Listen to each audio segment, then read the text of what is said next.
My guest on this week's episode of Suds Search is Luke Carthy. Luke is an in-demand conference presenter, a must-read blogger, and one of the leading experts in the world on e-commerce SEO and CRO. I spoke to Luke shortly after his presentation at Yoastcon about GA4. I struggle to think of a topic that stirs up emotions quite like GA4. Digital marketers have been frustrated, they've been confused, some have been in denial, but the time has finally come. Universal Analytics is no more as of July 1. Luke is a perfect guest to discuss one of the biggest changes to our industry in my entire career. He'll reframe how I've been thinking about this change. He'll have some real-life examples of how he's gleaning information out of GA4. He'll also explain what not to do. Hint, don't auto-migrate.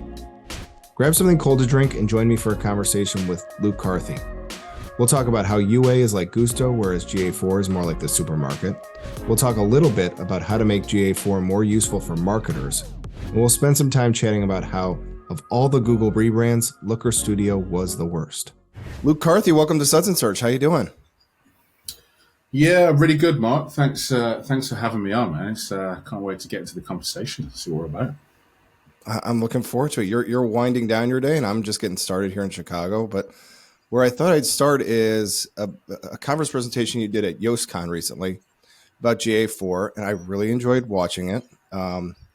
What's happening is we're filming this June 1st, and we're coming down to the wire.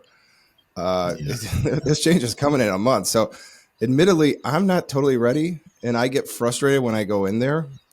Your speech really helped me because it helped me understand part of my frustration. What I'm doing is I'm looking at GA4 and comparing it to UA. So I'm thinking, how do I do the same sorts of things I've always done in Google Analytics? And you say that framing was wrong. And also you point out that framing was perpetuated by Google and the people who are representing Google, that, like we could use it just like UA. For our audience, what's the problem with comparing GA4 to UA? Yeah, I think that's a really good question. So I think to clarify, so there's nothing that Google have said, at least that I have seen verbatim, that says GA4 is a direct replacement for UA. However, because we've had UA with us for like 15 years, 17 years, something my whole career, like that. Yeah, it's been a heck of a long time. You would naturally assume that GA4 is an evolution, and of course it isn't. It's kind of like buying a new car, and then you as a driver are like, "What do you mean the brake switch and the throttle's on the opposite way around?" You're like, "You just hold on a minute. It's been this way forever. Why would you change it?" So, I think Google haven't said anything, and I think that is the problem. So they haven't gone out there and said this is a replacement for, but they have said. Or by not saying that, that's what's caused the friction. And I think naturally people are going to look at UA, the analytics platform everyone's used for years, and then looked at GA4 and thought, hold on a minute, well, why can't I do the same things? So the kind of first half of the talk was just explaining to people that, look, you're not the problem. It's not, I've spoken with a lot of people professionally, done a few favors with people in terms of having a look and working things out.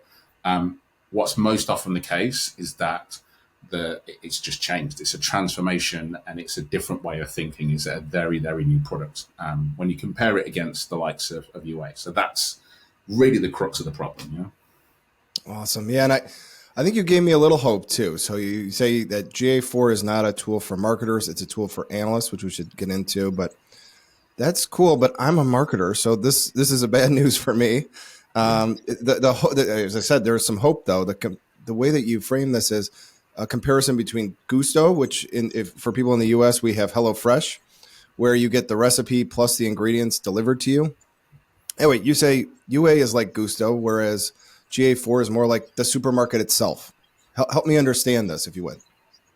Yeah, so I think one of the biggest frustrations that we have, and one of the key differences between the two systems, is UA has very much been like a meal kit, right? The HelloFresh subscription, everything's measured, predefined, you've got the right sizing, you know exactly what steps to follow to get the recipe.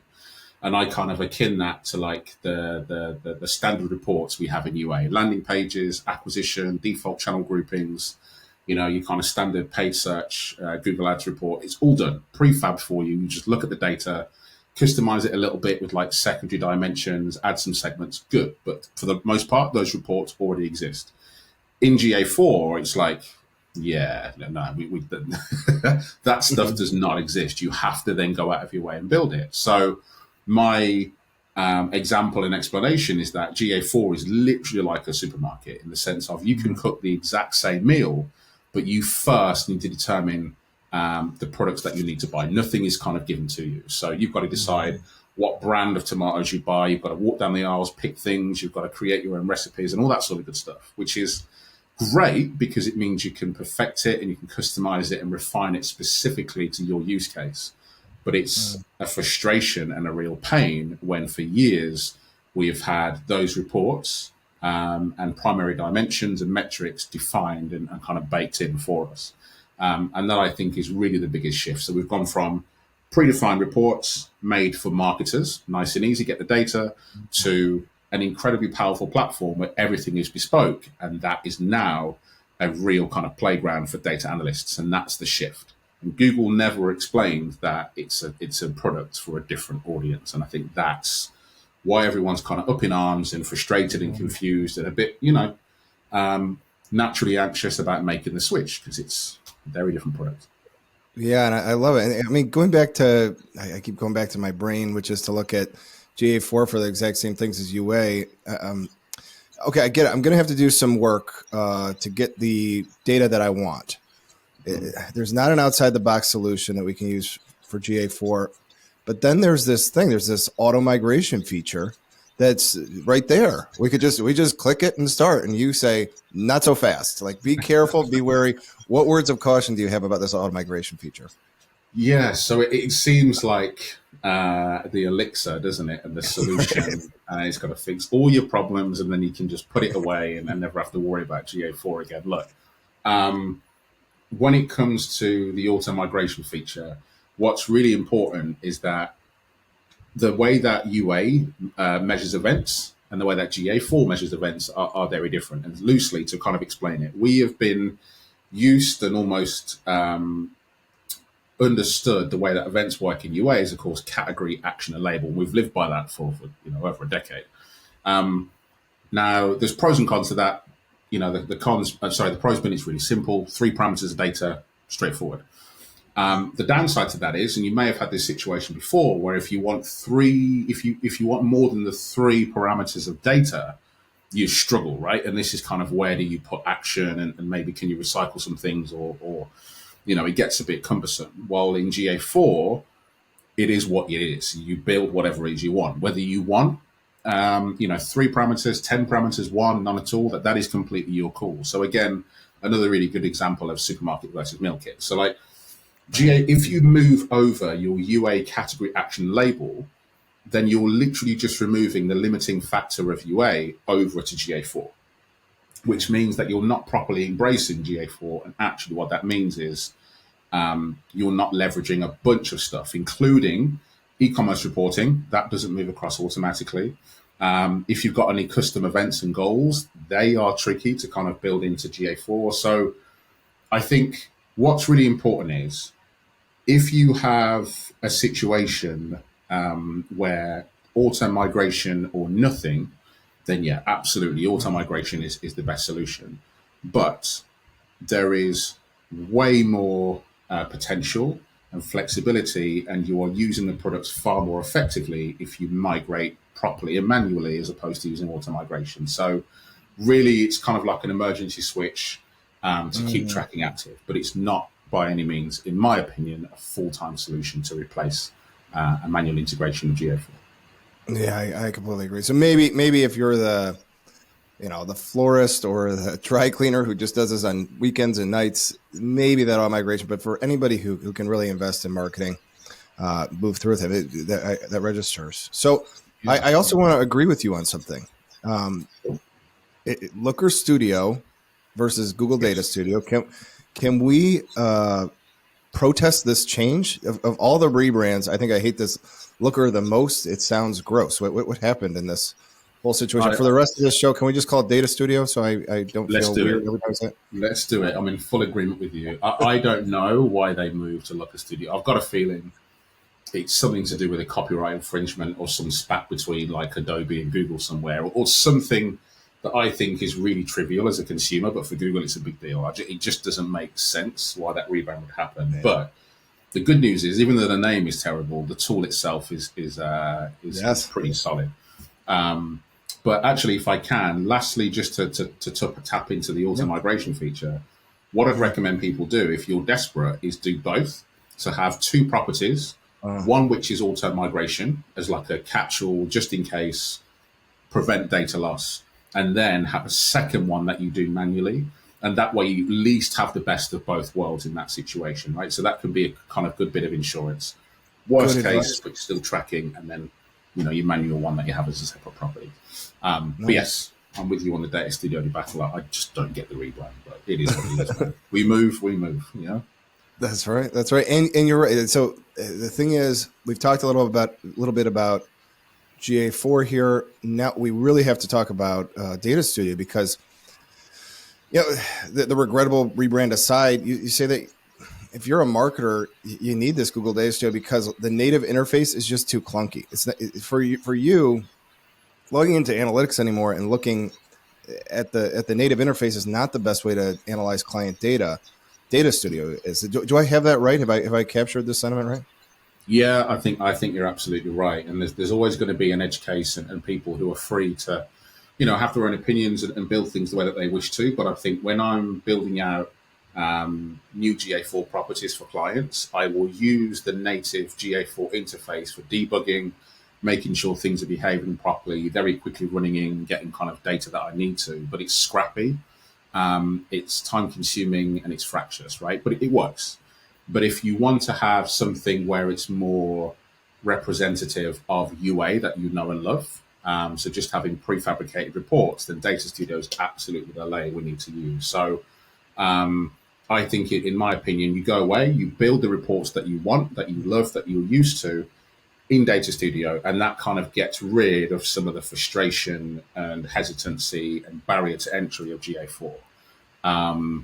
But yeah, Data Studio for me is the meat and the sandwich between the marketing layer and then the analytics product itself. In this case, Google Analytics. So yeah, and you have to kind of give you an example, or the audience an example of this. You have a reputation of working in e-commerce, and so some of the examples are specifically for e-commerce companies. You were able to. I hope you can remember this report that I'm referencing, but you were able to create a really cool report in Data Studio that answered some questions that would be just good business questions to have, like, in stock and out of stock items. I thought this would be a really good example of how to use GA4 plus Google Data Studio to answer pertinent business questions. If you recall the report I'm talking about, can you explain to our audience what you built and how it works?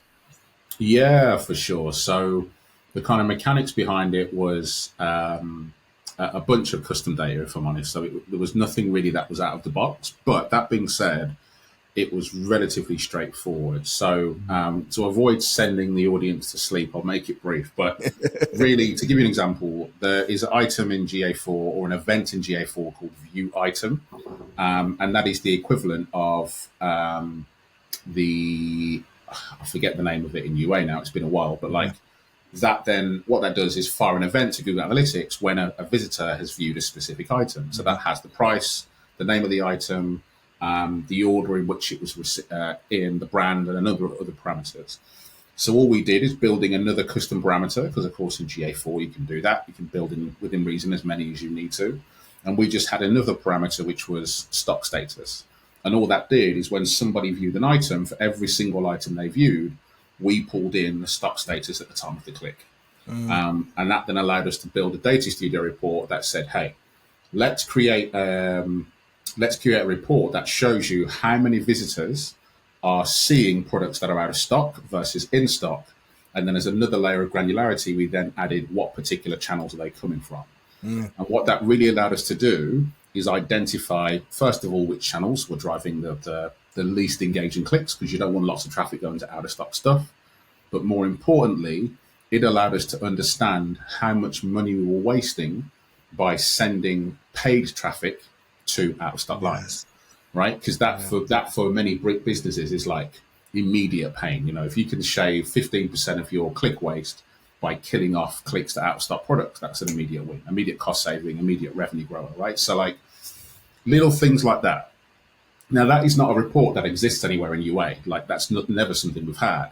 And this is a great example of how when you get past the weeds of GA4, the front end and the kind of data studio, you've got this presentation layer to your clients, which is like, wow, now I've not just gone across, this is the revenue split per channel, but I can now see things that are important to us as a business. Stock, margin, any other kind of parameters and leverage that your client really depends and breathes on. Like that's the stuff you can bring into GA4, which was more complicated to do before. So this is kind of where I, as a consultant, kind of make GA4 make sense.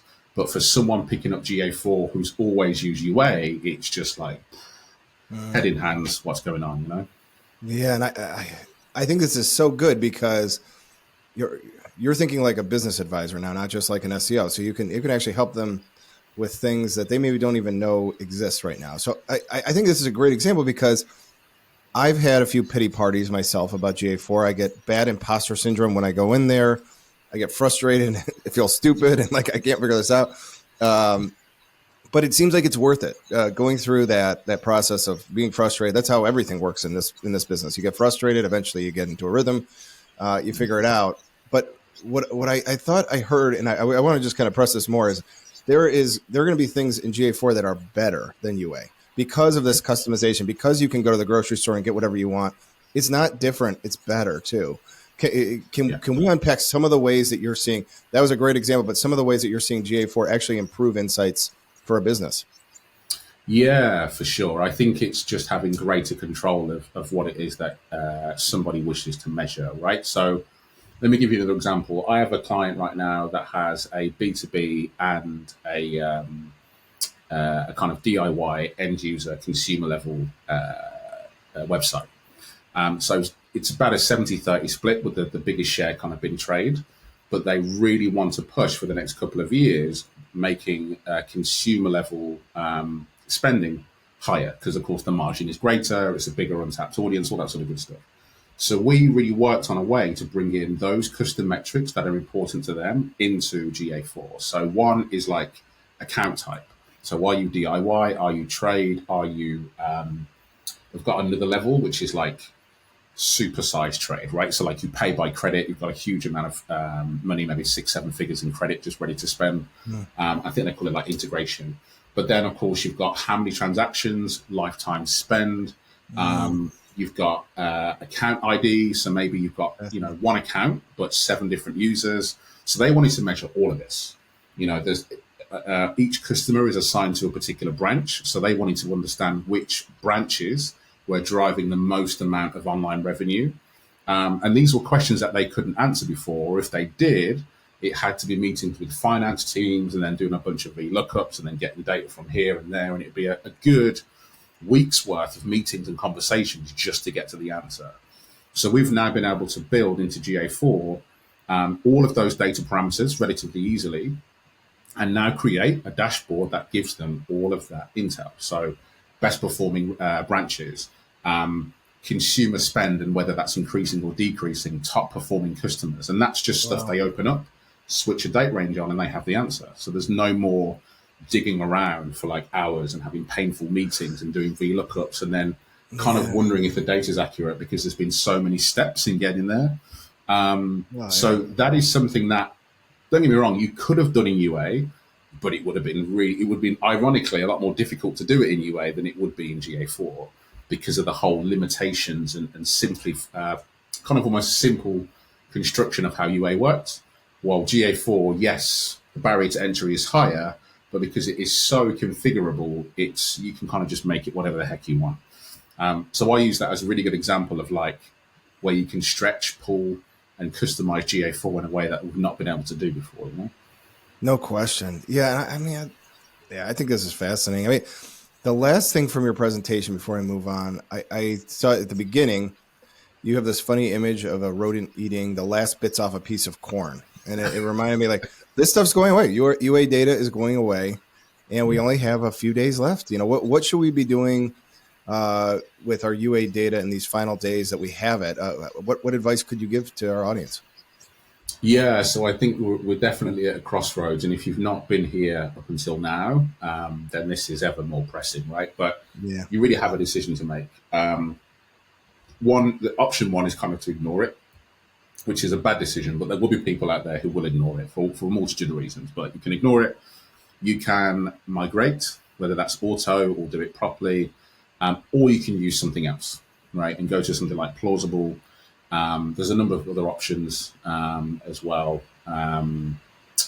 There's one that always escapes me, and it's a really big one across Europe.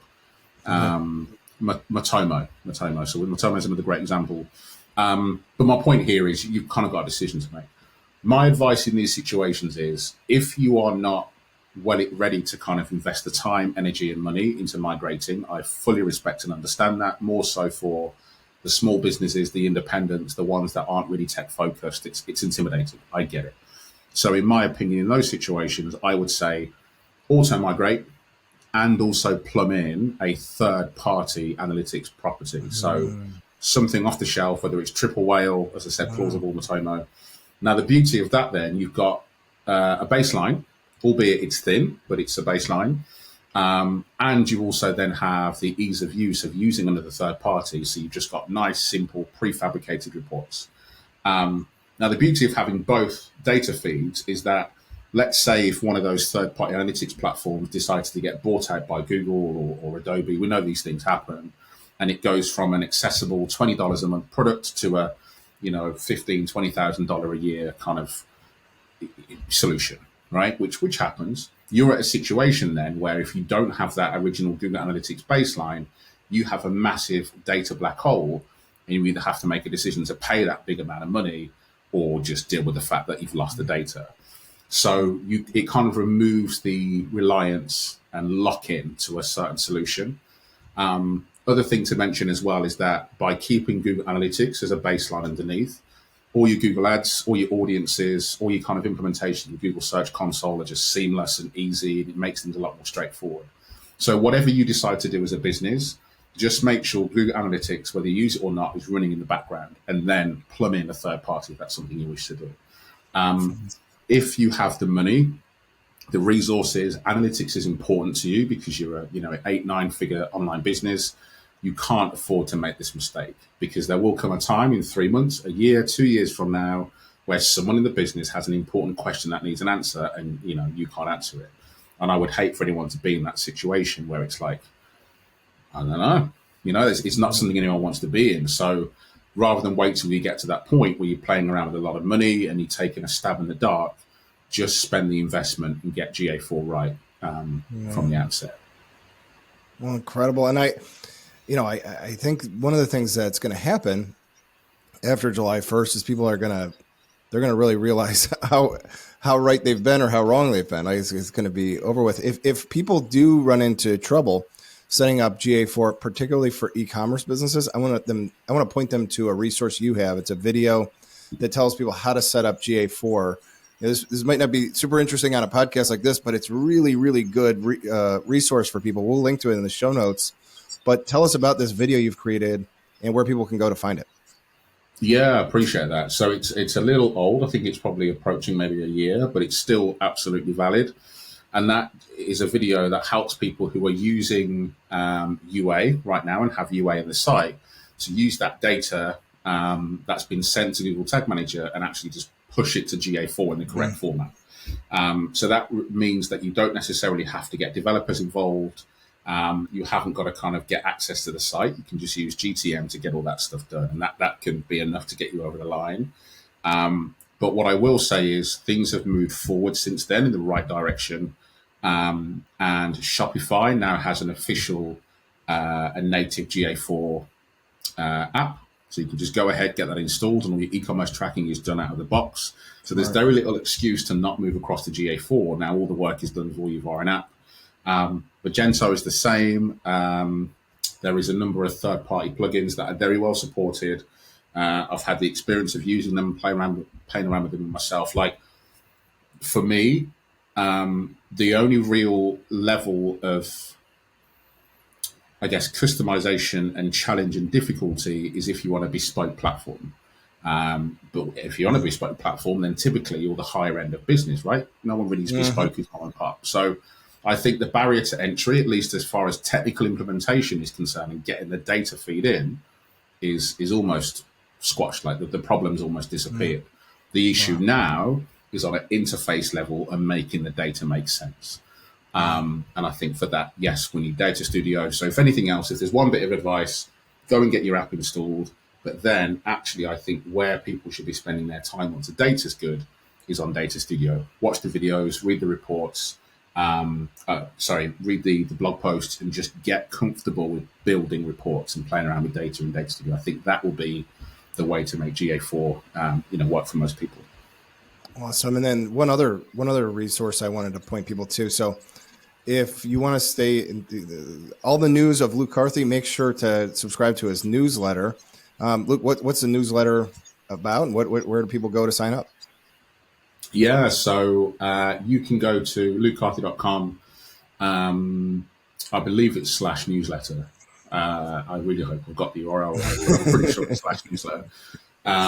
But I just kind of bang on about all sorts of stuff. So teardowns, one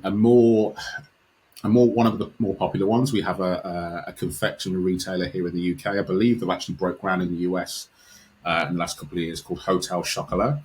And they have a pretty bad checkout experience, at least here in the UK. So I kind of tear it down, but not from a point of being an unnecessary critic, but actually from the point of, if your checkout looks like this and you're making these mistakes, go fix it.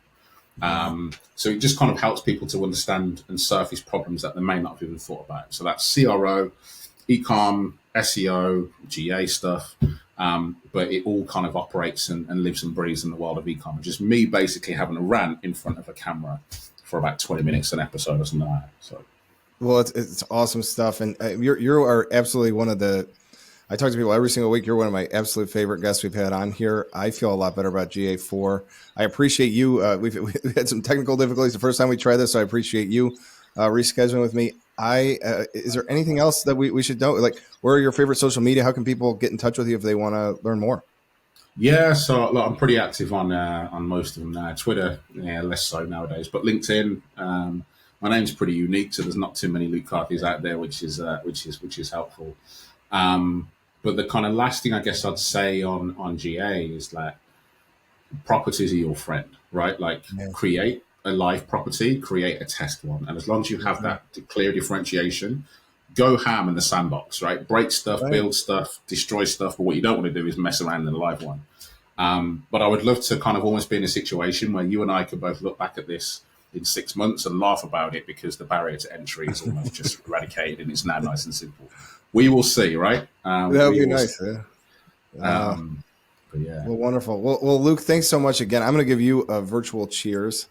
For everyone else watching, we'll be back next week with another episode of Suds Search. Thanks, Luke. All right. Thanks again.